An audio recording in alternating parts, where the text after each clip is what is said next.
من يهده الله فلا مضل له ومن يضلله فلا هادي له ونشهد أن لا إله إلا الله وحده لا شريك له ونشهد أن سيدنا وإمامنا وقدوتنا محمدا عبده ورسوله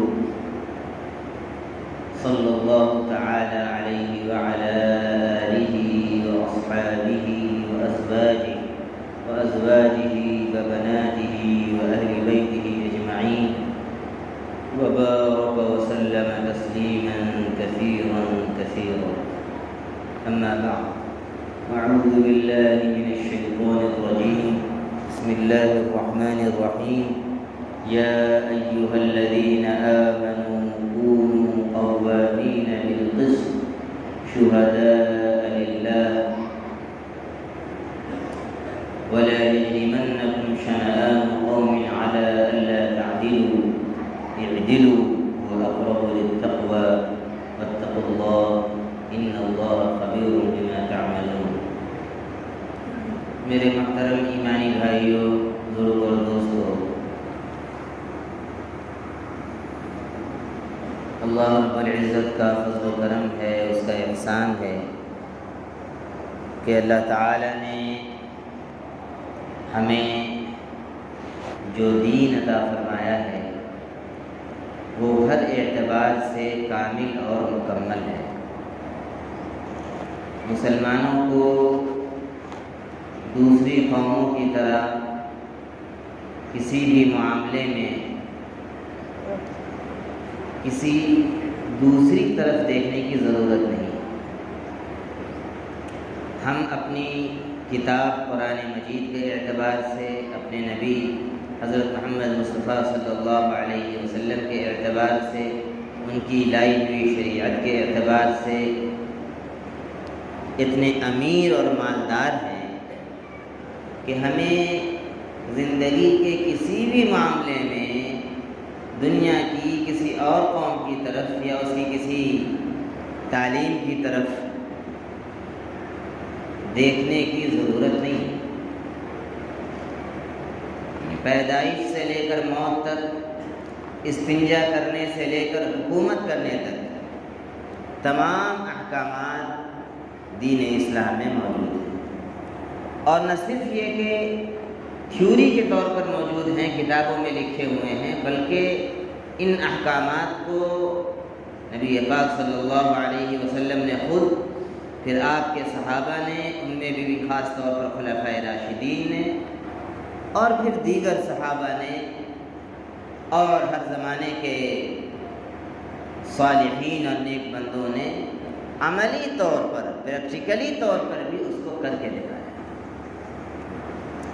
کوئی مسلمان یہ نہیں کہہ سکتا ہے، اور اس کو یہ کہنے کا جواز نہیں ہے کہ اسلام کے احکامات تو ٹھیک ہیں، بہت اچھے ہیں، لیکن 1400 سال پہلے کے جو مسلمان تھے ان کے لیے ٹھیک تھے، لیکن آج کے زمانے میں ہم ان پر عمل نہیں کر سکتے، زمانہ بدل چکا ہے، زمانہ بہت ترقی کر چکا ہے۔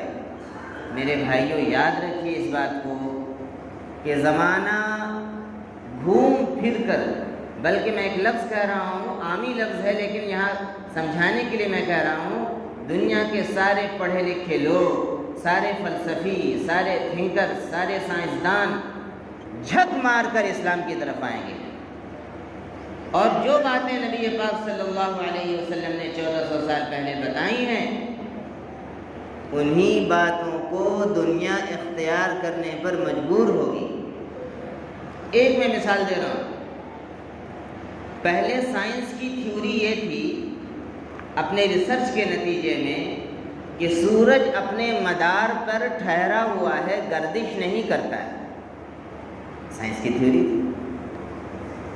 لیکن بعد میں تحقیق جب بڑھی تو سائنسدانوں نے اپنی پرانی تھیوری کو کالعدم قرار دے دیا، اس کو ریجیکٹ کر دیا کہ یہ صحیح نہیں ہے، بلکہ سورج اپنے مدار پر گردش کرتا ہے۔ قرآن مجید میں اللہ تعالیٰ نے سورہ یاسین کے اندر یہ بات ارشاد فرمائی ہے، اعوذ باللہ من الشیطان الرجیم، والشمس تجری لمستقر لها، کہ سورج اپنے مستقر میں، اپنے مدار میں دوڑ رہا ہے، گردش کر رہا ہے۔ ذالک تقدیر العزیز العلیم، اور یہ اندازہ لگایا ہوا ہے اس ذات کا جو بہت جاننے والی ہے، بہت زبردست ہے۔ والقمر قدرناہ منازل، اور چاند کی ہم نے منزلیں مقرر کر دی ہیں۔ چاند کی منزلیں کیا ہیں؟ پہلی تاریخ میں چاند بالکل باریک ہوتا ہے، پھر دوسرے دن تھوڑا سا موٹا ہوتا ہے، پھر موٹا ہوتے ہوتے ہوتے 14ویں رات کو بدر کامل بن جاتا ہے، پورا گول ہو جاتا ہے اور روشنی سے اور نور سے بھرپور ہو جاتا ہے۔ چاندنی سے پوری دنیا رات میں روشن ہو چکی ہوتی ہے۔ حتی عاد کالعرجون القدیم، یہاں تک کہ 14ویں کے بعد پھر آہستہ آہستہ وہ پتلا ہونا شروع ہوتا ہے، یہاں تک کہ پرانی ٹہنی کی طرح ہو جاتا ہے۔ ادھر توجہ کیجیے، پرانی ٹہنی کی طرح ہو جاتا ہے، جیسے درخت کی پرانی ٹہنی ہوتی ہے اس طریقے سے پرانی ٹہنی کی طرح ہو جاتا ہے چاند۔ یہ باتیں قرآن مجید میں 1400 سال پہلے لکھ دی گئی ہیں، 1400 سال پہلے اللہ کے نبی صلی اللہ علیہ وسلم نے بتا دی۔ اسی طریقے سے آج میڈیکل سائنس بہت ساری باتوں کو، میرے بھائیوں، ارے بھائی ادھر دیکھیے نا، کوئی کاغذ لے کر آیا ہے، کوئی مسئلہ ہے، موضوع سب سمجھ لیں گے، توجہ ادھر رکھیے، اللہ کے گھر میں آپ بیٹھے ہیں، دین کی بات ہو رہی ہے۔ ڈاکٹر کے پاس آپ جاتے ہیں تو ڈاکٹر کی طرف متوجہ رہتے ہیں یا کمپاؤنڈر کاغذ لے کے آتا ہے تو اس کی طرف متوجہ ہوتے ہیں؟ بتائیے، آپ کو ڈاکٹر سے کام ہے، ڈاکٹر کی طرف توجہ رکھیں گے نا۔ ڈاکٹر کے چیمبر کا ایک ادب ہے، چپل اتار کے جائیے، فون بند کر کے جائیے۔ اللہ کے گھر میں بیٹھے ہیں، کوئی ذرا سے کاغذ لے کے آئے، یہ عادت اچھی نہیں ہے، توجہ ادھر رکھیے، ورنہ آپ کہیے بھائی تقریر آپ بند کر دیں، میں بند کر دوں۔ میں یہ عرض کر رہا تھا کہ جو باتیں آج سائنس جن کو ریسرچ کرنے کے بعد بتا رہی ہے، وہ تمام باتیں 1400 سال پہلے نبی پاک صلی اللہ علیہ وسلم نے بتا دی۔ ایک اور آیت میں پیش کروں گا، 18ویں پارے کی آیت ہے سورہ مومنون کی۔ بچہ ماں کے پیٹ میں 9 مہینے جو رہتا ہے، کس طریقے سے بچے کے اندر تبدیلی واقع ہوتی ہے ماں کے پیٹ کے اندر، یہ بات قرآن مجید میں 1400 سال پہلے بتا دی گئی۔ دمشق شام کے ایک مشہور عالم ہیں اور سائنٹسٹ بھی ہیں بہت بڑے، شیخ عبد المجید زندانی، ابھی باحیات ہیں، بڑے مجاہد آدمی ہیں، بڑے سائنسدان اور بڑے عالم۔ انہوں نے خود بھی ریسرچ کیا، پہلے عالم بھی تھے، سائنٹسٹ بھی ہیں، پھر اس کے بعد علم الجنین کے جو ماہر ہیں، علم الجنین خاص ایک علم ہے جو ماں کے پیٹ میں بچے کی کس طریقے سے گروتھ ہوتی ہے، اس کا مستقل ایک علم ہے الگ سے، علم الجنین جس کو کہتے ہیں۔ اس کے یورپ میں جتنے ماہر ڈاکٹرز تھے، ان کو انہوں نے قرآن مجید کی یہ آیت بھیجی، اور اپنے بارے میں نہیں بتایا کہ میں سائنٹسٹ ہوں، میں نے کوئی ریسرچ کیا ہے۔ انہوں نے یہ دعویٰ کیا کہ قرآن مجید کا یہ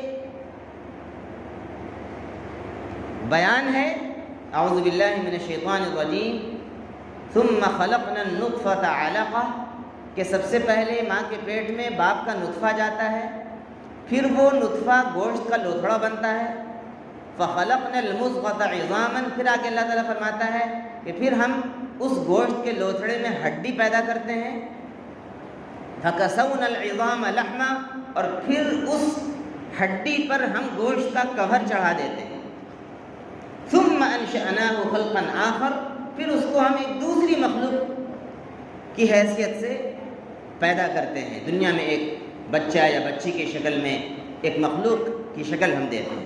فتبارک اللہ احسن الخالقین. تو بابرکت ہے اللہ کی وہ ذات جو تمام پیدا کرنے والوں میں سب سے حسین، سب سے اچھے طریقے سے پیدا کرنے والی ہے.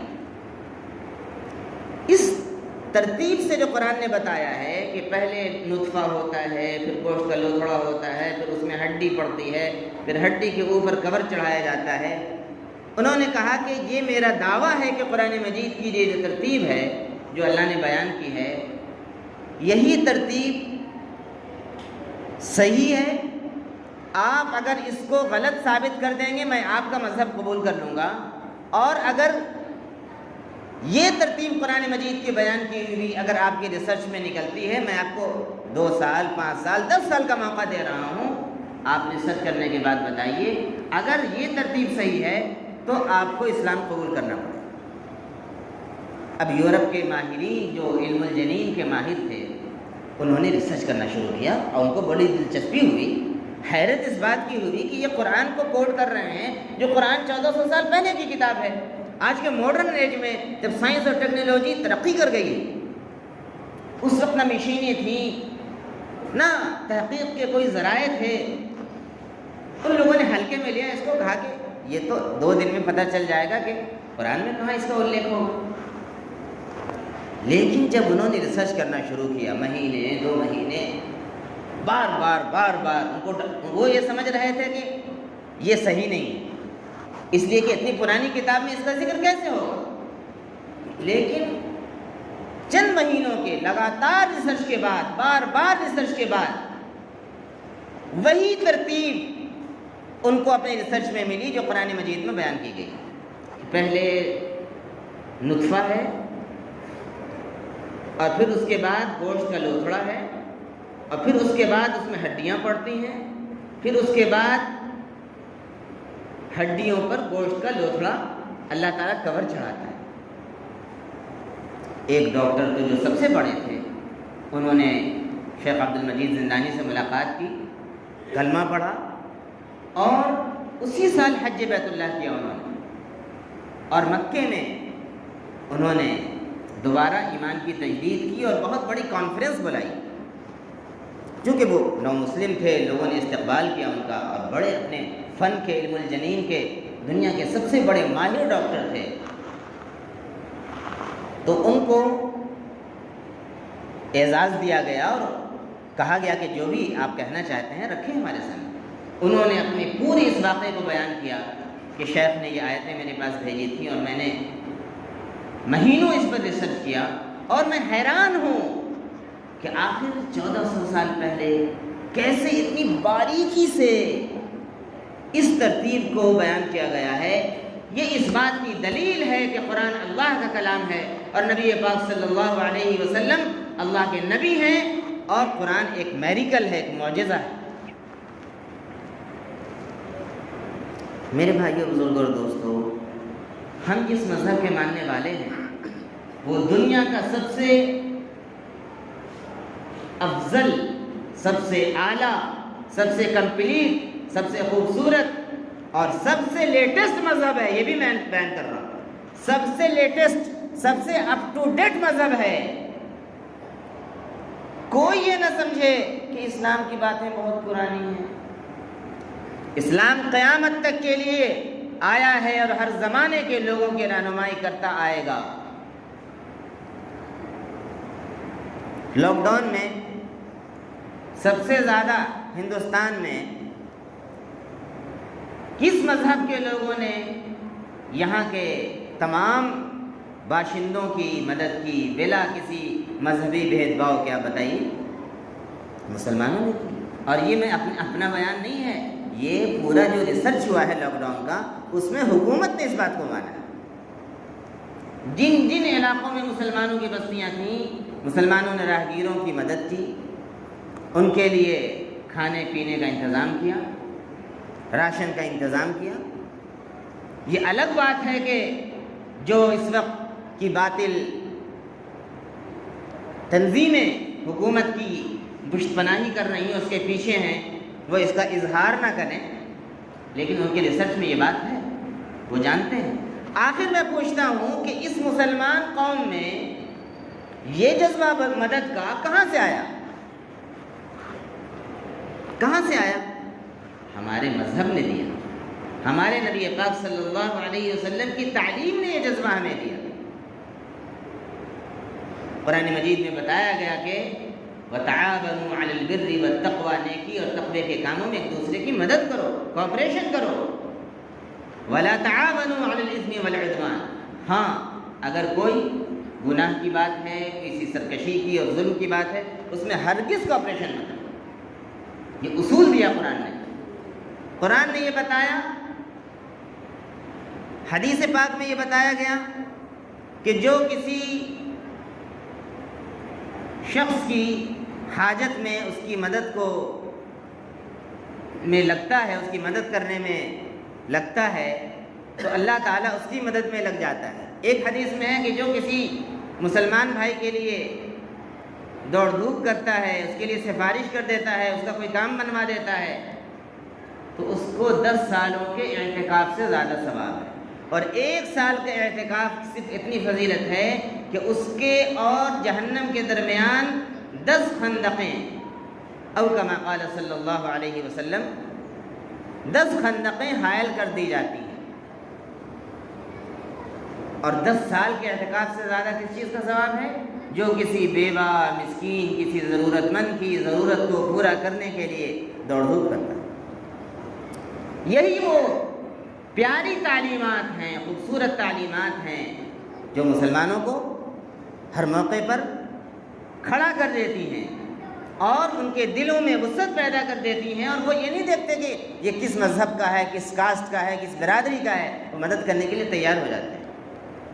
ایک اور مثال میں دوں گا، آپ لوگوں کو معلوم یہ بات ہوگی، جتنے بڑے بڑے ادیوگ پتی ہیں، چاہے پریم جی ہوں یا دیگر اور بھی مسلمان ہیں، لاک ڈاؤن میں حکومت کے فنڈ میں سب سے زیادہ مدد اور ڈونیشن ان مسلمان ادیوگ پتی نے دیا تھا۔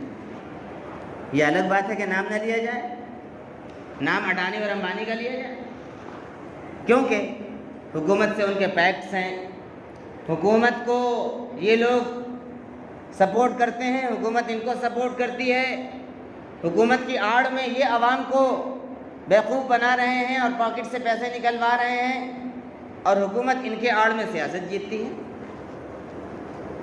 لیکن آپ نکال کے آنکڑا دیکھ لیجئے گوگل پر کہ سب سے زیادہ لاک ڈاؤن میں مدد کن ادیوگ پتی نے کی تھی؟ مسلمانوں نے کی تھی۔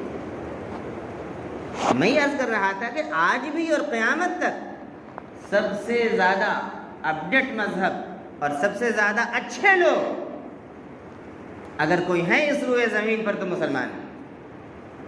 اپنی لاکھ خرابیوں کے باوجود، اپنی لاکھ کمزوریوں کے باوجود، مجموعی اعتبار سے پوری دنیا میں اگر آپ جائزہ لیں گے، سب سے اچھی قوم اس دنیا میں مسلمان ہیں۔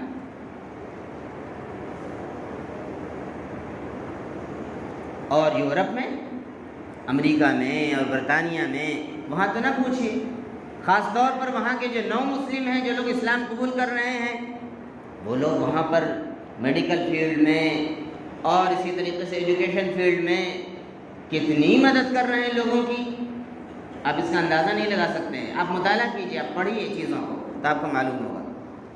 ابھی برطانیہ میں پاکستان کے ایک بہت بڑے تاجر ہیں، انہوں نے برطانیہ کی سب سے جو پاؤش علاقہ ہے، سب سے مہنگا علاقہ ہے، وہاں کی ایک قدیم عمارت کو بہت بڑی قیمت پہ خریدا ہے، بولی لگی تھی، اور اس عمارت کو مسجد بنانے کا اعلان کیا۔ اور وہ مسجد صرف نہیں ہوگی، اس میں اسلامک سینٹر بھی ہوگا، اس میں دعوت سینٹر بھی ہوگا، عیسائیوں کو اس میں دعوت بھی دی جائے گی، اسلام کے بارے میں سمجھایا بھی جائے گا، اس میں میڈیکل سینٹر بھی ہوگا، اس میں سب کچھ ہوگا۔ میرے بھائیو، بزرگ اور دوستو، میرے کہنے کا مقصد یہ ہے کہ ایک مسلمان کو کبھی بھی کسی بھی درجے میں اپنے کو دوسری قوموں کے مقابلے میں ہلکا یا معمولی کمزور سمجھنے کی ضرورت نہیں. ہم سب سے مضبوط قوم، ہم بہترین امت ہیں. اللہ تعالیٰ نے فرمایا کنتم خیر امت اخرجت للناس، تم آخری نبی اور پیارے نبی کی سب سے پیاری امت ہو، سب سے اچھی امت ہو، اور تم کو لوگوں کی نفع رسانی کے لیے، لوگوں کو فائدہ پہنچانے کے لیے نکالا گیا ہے.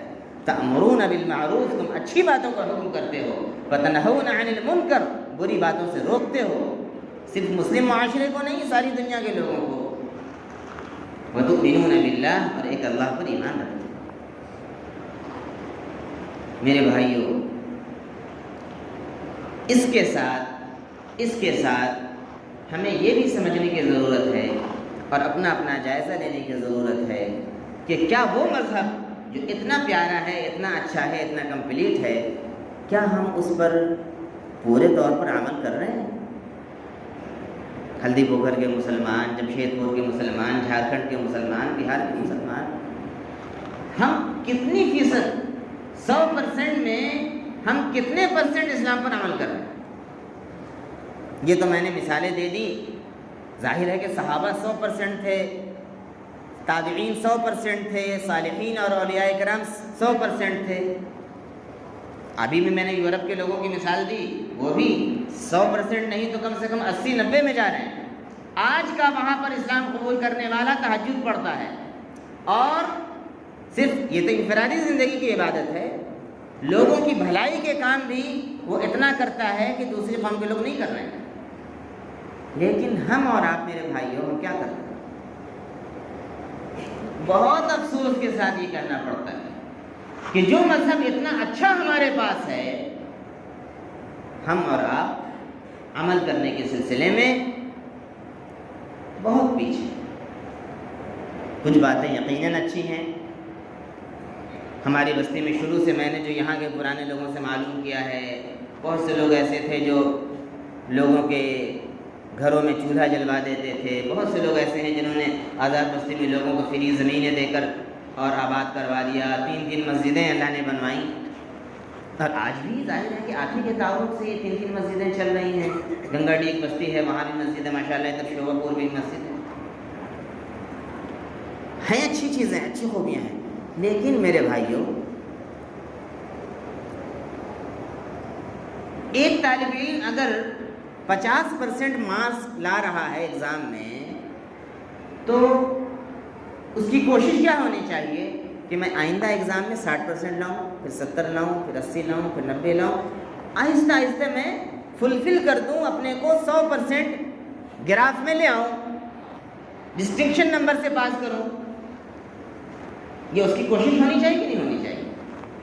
اگر ہمارے اندر 50 خوبیاں ہیں، 50%، تو جو خوبیاں ہمارے اندر نہیں ہیں، اسلام کی جو باتیں جن کو ہم اپنی زندگی میں داخل نہیں کر پا رہے ہیں، ان کو داخل کرنے کی کوشش کرنی چاہیے. اور یہ ہمارے اختیار میں ہے. مثال کے طور پر اللہ کے نبی صلی اللہ علیہ وسلم کی پیاری حدیث آپ نے فرمایا لا تجسسوا ولا تحسسوا ولا تحاسدوا ولا تباغضوا ولا تدابروا وكونوا عباد اللہ اخوانا. اے میری امت کے لوگوں، اے مسلمانوں، دیکھو آپس میں ایک دوسرے کے ٹوہ میں نہ پڑنا، ایک دوسرے کی جاسوسی مت کرنا، ایک دوسرے سے بغض اور کینہ مت رکھنا، ایک دوسرے سے حسد مت کرنا، ایک دوسرے سے جلنا نہیں کسی کی دنیاوی ترقی دیکھ کر. وَكُونُوا عِبَادَ اللَّهِ إِخْوَانًا، دنیا میں اللہ کے بندے بن کر اور بھائی بھائی بن کر رہنا. المسلم اخو المسلم، مسلمان مسلمان کا بھائی ہے. لا یظلمہ، نہ اس پر وہ ظلم کرتا ہے. ولا یحقرہ، نہ اس کو حقیر سمجھتا ہے. ولا یخذلہ، نہ اس کو بے یار و مددگار چھوڑتا ہے. یہ تعلیم ہے نبی پاک صلی اللہ علیہ وسلم کی، اور آپ کا حکم ہے. ان سب سوشل معاملات میں، سوشل لائف میں ہم لوگ میں یہاں تک کہوں گا کہ ہم لوگ اس سلسلے میں بہت ہی گمبھیر بیماریوں میں مبتلا ہیں. بہت سے لوگ نماز پڑھتے ہیں ماشاء اللہ، حاجی بھی ہیں، نمازی بھی ہیں، اور بہت سارے لوگ اور بھی دیگر اچھے کام کرتے ہیں. لیکن جو بات قرآن مجید نے بیان کی ہے صحابہ کے بارے میں، رحماء بینہم، کہ وہ آپس میں ایک دوسرے پر رحم کرنے والے تھے، اشداء علی الکفار، اور کافروں کے مقابلے میں سخت تھے. ہم لوگوں کا معاملہ الٹا ہو گیا. ہم لوگ آپس میں ایک دوسرے کے لیے سخت ہیں، پاورفل. ہم اپنا پاور دکھا رہے ہیں، وہ اپنا پاور دکھا رہے ہیں، اور کافروں کے مقابلے میں بھیگی بلی بنے ہوئے. اگر میں غلط کہہ رہا ہوں تو آپ بتا دیں. ذرا ذرا سی بات پر اپنی انا پر لے لینا، اپنے ایگو پر لے لینا کہ اس نے یہ بات مجھے کیسے کہہ دی، اس کی کیسی ہمت ہوئی، میں تو اس کو بتاتا ہوں اچھے سے، اور اس کے خلاف آپ شریعت رچ رہے ہیں، اس کے خلاف آپ سازش کر رہے ہیں. اور پھر اس کے بعد میرے پاس جب خبر آئی، میں نے اس کو کاؤنٹر کرنا شروع کیا. اچھی بات ہے، وَجَزَاءُ سَيِّئَةٍ سَيِّئَةٌ مِثْلُهَا، برائی کے بدلہ آپ برائی سے لے سکتے ہیں، لیکن فَمَنْ عَفَا وَأَصْلَحَ، جس نے معاف کر دیا اور صلح کر لی، فَأَجْرُهُ عَلَى اللَّهِ، اس کا اجر اللہ پر ہو جاتا ہے. إِنَّهُ لَا يُحِبُّ الظَّالِمِينَ، اللہ ظالموں کو اور انصاف سے ہٹ جانے والوں کو پسند نہیں کرتا ہے. ہو سکتا ہے کہ ہم اس سے اپنی دشمنی نکالنے میں یا اس کو پھر اس سے بدلہ لینے میں جتنا اس نے میرے ساتھ کیا اس سے زیادہ میں کر بیٹھوں. یہ باتیں اللہ کو پسند نہیں. اور میرے بھائیوں، ایک اور بات ہے، سورہ نساء کے اندر بھی یہ بات ہے، سورہ مائدہ کے اندر بھی بات ہے. اعوذ باللہ من الشیطان الرجیم. ہم لوگوں کا معاملہ یہ ہو گیا ہے، اور بھی جگہوں کا، مسلمانوں کا، کہ کوئی بھی معاملہ جب ایسا آتا ہے ہمارے پاس یا پنچایت میں یا کسی بھی معاملات میں، تو ہم یہ دیکھتے ہیں کہ بھائی یہ میری برادری کا ہے، یہ میرے مسلک کا ہے، یہ میرے خاندان کا ہے. تب تو بھائی انداز بدل جاتا ہے انصاف کرنے کا. اور اگر غریب ہے، اگر کمزور ہے یا دوسری برادری کا ہے، تب ہم اپنے پاور کا استعمال کرنا شروع کریں. اللہ تعالیٰ فرما رہا ہے قرآن مجید میں، یا ایھا الذین آمنوا کونوا قوامین بالقسط، اے ایمان والو کھڑے ہو جاؤ انصاف کے ساتھ. جو انصاف کی بات ہے اس کے ساتھ کھڑے ہو جاؤ. تم برادری مت دیکھو، تم مسلک مت دیکھو، تم اپنی آبادی مت دیکھو، کثرت اور کمیت مت دیکھو، کون میجورٹی میں ہے کون مائنورٹی میں ہے، یہ مت دیکھو. انصاف کی بات ہے، حق جس طرف اس طرف کھڑے ہو جاؤ. شہداء للہ، اور گواہی دینے کی بات آ جائے اللہ کے لیے سچ سچ گواہی دو. وَلَوْ عَلَىٰ أَنفُسِكُمْ، چاہے یہ گواہی خود تمہارے خلاف کیوں نہ چلی جائے. وَلَوْ عَلَىٰ أَنفُسِكُمْ أَوِ الْوَالِدَيْنِ، یا خود تمہارے ماں باپ کے خلاف کیوں نہ چلی جائے. وَالْأَقْرَبِينَ، یا تمہارے رشتہ داروں کے خلاف کیوں نہ چلی جائے. إِن يَكُنْ فَقِيرًا غَنِيًّا أَوْ فَقِيرًا، اگر جس کے خلاف تم گواہی دے رہے ہو اگر وہ مالدار ہے، او فقیرن یا غریب ہے، فاللہ اولیٰ بہما، تو اللہ تعالیٰ کو ان دونوں سے، چاہے وہ مالدار ہو چاہے غریب ہو، اللہ کو زیادہ ان کے ساتھ لگاؤ ہے. تم یہ نہ سمجھو کہ بڑا مالدار ہے، اس کے خلاف بول دیں گے تو میرا بعد میں کام خراب کر دے گا، اتنا بڑا عہدیدار آدمی ہے، مالدار آدمی ہے، یا فقیر آدمی ہے، چلو ترس کھا کے اس کی پارٹی لے لیتے ہیں. نہیں، جو سچ بات ہے وہ تم کہو. اللہ تعالیٰ سمجھ لیں گے، غنی سے بھی سمجھ لیں گے، فقیر سے بھی سمجھ لیں گے. فَلَا تَتَّبِعُوا الْهَوَىٰ أَن تَعْدِلُوا، تم خواہشات کی پیروی مت کرو، اور اس کی پیروی کر کے انصاف کرنا چھوڑ مت دو. وَإِن تَلْوُوا أَوْ تُعْرِضُوا، اگر تم زبان کو لپیٹو گے، آدھی بات کرو گے، پوری بات نہیں کرو گے، گھماؤ گے بات کو اور اعراض کرو گے، گواہی دینے کے لیے تیار نہیں ہوگے، فَإِنَّ اللَّهَ كَانَ بِمَا تَعْمَلُونَ خَبِيرًا، تو یاد رکھو جو کچھ تم حرکتیں کر رہے ہو اللہ کو اس کی خبر ہے. اس آیت میں دھمکی ہے اللہ کی کہ اللہ تعالیٰ دنیا ہی میں تم کو سمجھ لیں گے اور آخرت میں تو سمجھیں گے. اصل میرے بھائیو بہت ساری باتیں ایسی ہیں، بہت سارے واقعات زندگی میں ہمارے ایسے پیش آتے ہیں. خود گھر میں بعض دفعہ ساس سسر کسی بہو کو دبا دیتے ہیں کمزور سمجھ کر، یا معاشرے میں کسی کو بھی دبا دیا جاتا ہے، اس کی آہ لگ جاتی ہے. اور میری زندگی میں کوئی پریشانی شروع ہوتی ہے اور ہم سمجھ نہیں پاتے ہیں کہ یہ کیوں ہو رہی ہے۔ وما اصابکم من مصیبت فبما کسبت ایدیکم، یاد رکھو جو کوئی بھی تم کو مصیبت پہنچتی ہے، چھوٹی ہو یا بڑی ہو، تمہارے ہاتھوں کی کمائی ہوئی ہوتی ہے۔ ضرور تم سے کوئی خطا ہوئی ہے، یاد کرو۔ وَيَعْفُو عَنْ كَثِيرٍ، اور اللہ تعالیٰ تو بہت سارے گناہوں کو معاف کرتا رہتا ہے، تو پکڑنے پر آ جائے تو ہم اور آپ دنیا میں نظر نہ آئیں۔ اللہ تعالیٰ ہم سبوں کو قرآن مجید کی ان باتوں کو سمجھنے کی اور اللہ اور اللہ کے رسول کے حکم کے سامنے اپنی گردنوں کو جھکا دینے کی توفیق عطا فرمائے۔ آمین۔ وآخر دعوانا الحمدللہ۔